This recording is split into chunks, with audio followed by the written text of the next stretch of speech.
Hypocrisy is a theme for my videos more often than not because it's, I've got it like this. I have a channel. Thank you for shepherding me here to this place of privilege in U.S. media with a YouTube channel of over 800,000 subscribers, marching steadily toward 1 million. That's because of you. And I want to use this platform responsibly. So some of the things that irritate me, I'm going to talk about because I think they're important. I think they irritate me because they're important. And hypocrisy, which is just another iteration of lying, is very important to me. Maria Bartiromo, one of the worst of the worst. I have no idea how she still has a job. Tucker Carlson got fired, and Maria Bartiromo is still employed by News Corp, the parent company of Fox News and Fox Business. She's the woman who brought us the conspiracy theory about Dominion voting that was emailed to her from Sidney Powell, from a woman who claims that the wind tells her she's a ghost. A crazy lady wrote an email that got to Maria Bartiromo, who shared all of the less crazy things with America. She's a conspiracy theorist. She's a vile hypocrite. And this clip goes about as far as any clip I've ever shown on any topic to point that out. Remember on January 6, 2021, the day of the insurrection, the day of the attempted overthrow of the United States government, when Donald Trump dispatched an armed, angry, frothing, cult-like mob to the United States Capitol to overthrow the government, to try to put him back in power, even though he lost the election by 7+ million votes. That day, the reason that day was that day, the reason they went that day in particular is because Mike Pence was supposed to certify or fail to certify the election, to allow time for Donald Trump to jockey his fake electors on the scene to throw a wrench in and throw it to the courts. That was the entire crux of that thing. So this is interesting and hypocritical as shit that you have Maria Bartiromo here, who is whining now that, oh my God, Kamala Harris is going to be in charge of certifying the election. How can we let this stand?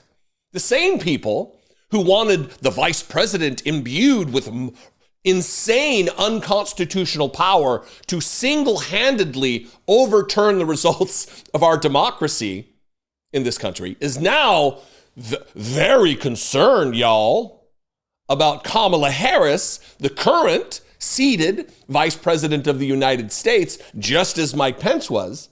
She's now very worried about what Kamala Harris might do. Why?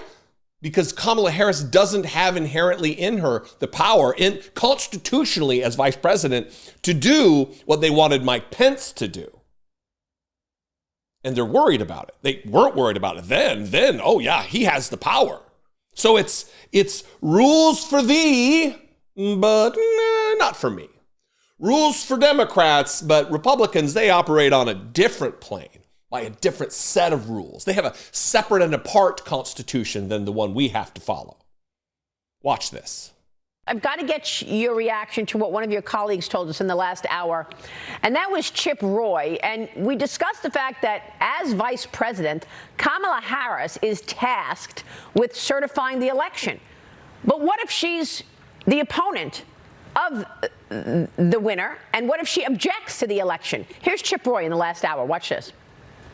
The reality is we have Democrats like Jamie Raskin who have already said they have no intention of trying to make sure that we're going to seat President Trump. They have no intention of counting the electorate. We have to have an overwhelming victory in the House and the Senate so that we can do the job of picking in the electors, counting the electors for President Trump.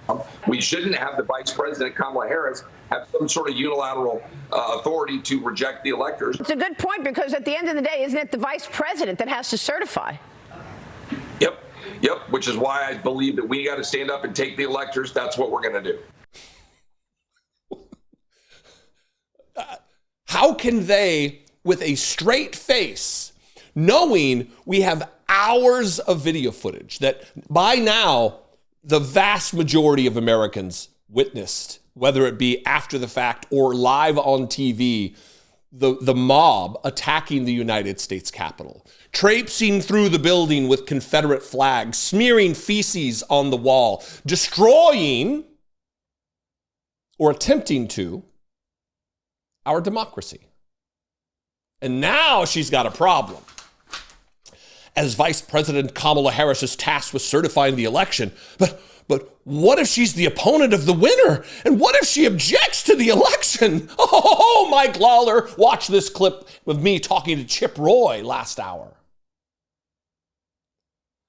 Chip Roy, another anti-democratic former chief of staff for Ted Cruz. We shouldn't have the Vice President Kamala Harris have some sort of unilateral authority to reject the electors. We shouldn't? Where were you on January 5th, 6th, and 7th, Chip Roy? You lying, filthy hypocrite.